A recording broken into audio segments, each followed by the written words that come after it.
एक बार एक लड़की एटीएम पर पप्पू से बोलती है, भैया मुझे अपना बैलेंस चेक करना है, प्लीज हेल्प करो ना।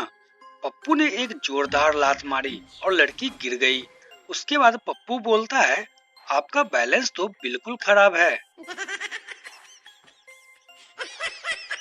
एक बार पति पत्नी के बीच में बच्चों को लेकर बहस हो गई।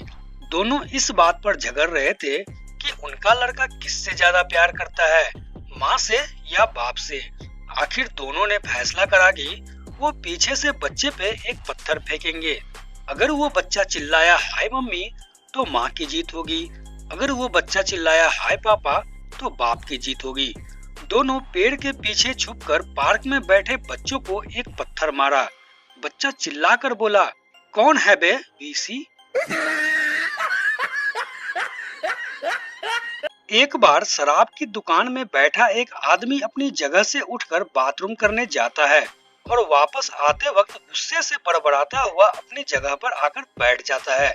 तभी होटल का वेटर उससे उसके गुस्से का कारण पूछता है तो वह आदमी कहता है कि ओह कुछ नहीं, अभी जब मैं मूत्रालय में गया था तो पीछे से एक आदमी आया और उसने मेरे सर पर बंदूक रख दी और कहा कि या तो मैं उसके साथ मजे करूं या वो मुझे गोली मार देगा। तभी वेटर ने पूछा, फिर क्या हुआ? वह आदमी खिसियाते हुए बोला, क्या तुमने गोली चलने की आवाज सुनी? एक बार बंता अपनी शादी की 50वीं सालगिरह मना रहा था। उसने अपनी पत्नी से पूछा, डार्लिंग क्या तुमने कभी मेरी अनुपस्थिति में किसी और के साथ मजे किया है?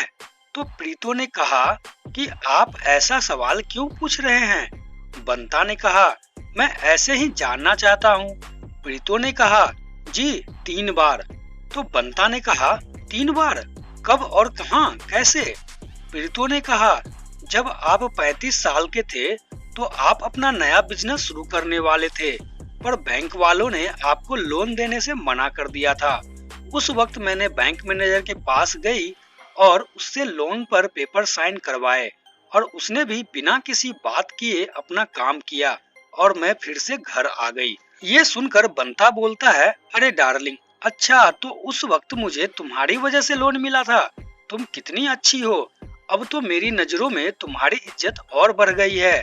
और दूसरी बार? प्रीतो ने कहा, जब आप बीमार हुए थे और आपका ऑपरेशन होना था, उस वक्त कोई भी डॉक्टर आपका ऑपरेशन करने को तैयार नहीं था। तब मैं डॉक्टर संता के पास गई, पर उसने भी एक शर्त रखी कि अगर मैं उसके साथ मजे करूं, तब वह ऑपरेशन करेगा। मैं भी मान गई।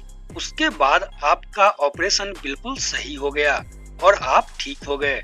बंता ने कहा, तुमने मेरे लिए इतना कुछ किया, तुम सच में बहुत अच्छी हो। और तीसरी बार? तो प्रीतो ने कहा, तीसरी बार तब आपको याद होगा जब आप आखिरी बार गोल्फ क्लब के अध्यक्ष बनने वाले थे तो आपके पास 51 वोट कम थे। दिल्ली के एक मोहल्ले में एक बच्चा अपने कपड़ों में हमेशा ऐसे ही घूमा करता था। घर में कोई भी आता तो बच्चा ऐसे ही बिना कपड़ों में मिलता और उसकी माँ को ताने सुनने पड़ते। इस आदत से परेशान होकर उसकी माँ ने एक उपाय सोचा। उसने अपने बच्चे से कहा, बेटा जब भी कोई घर में आएगा तो मैं चिल्ला दिया करूंगी दिल्ली बंद, और तुम हाफ पैंट पहनकर बाहर आ जाया करो। बेटे ने हाँ में सिर हिला दिया। एक दिन उस बच्चे की मौसी उसके घर आई तो माँ ने आवाज लगाई, बेटा दिल्ली बंद। बच्चा हाफ पैंट पहनकर बाहर आ गया और आते ही बोला, मौसी आप यहाँ किस लिए आए हो? मौसी बोली, बेटा मैं दिल्ली देखने आई हूँ। तो ये सुनकर बच्चा बोला, ये लो, वो तो मम्मी ने बंद करवा दी और उसने अपना हाफ पैंट उतार दिया। मौसी शर्माते हुए बोली, बेटा मैं यह वाली दिल्ली नहीं, बड़ी वाली दिल्ली देखने आई हूँ। बच्चा तुरंत बोला, कोई बात नहीं मौसी, मैं अभी पापा को बुलाता हूँ।